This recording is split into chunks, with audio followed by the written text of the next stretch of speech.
You are looking at Julian's pronunciation guide, where we look at how to pronounce better some of the most mispronounced words in the world, like this other curious word. But how do you say what you're looking for today? We are looking at how to pronounce this word, as well as how to say more interesting but often confusing words in English, so make sure to stay tuned to the channel. How do you say it? Well, the B is silent, just ignore it, and simply pronounce it as dat.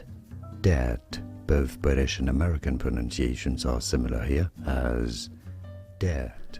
Here are more videos on how to pronounce more confusing words and names too many mispronounced. Like this video if you found it useful. I appreciate your support. I'll see you soon and thanks for watching.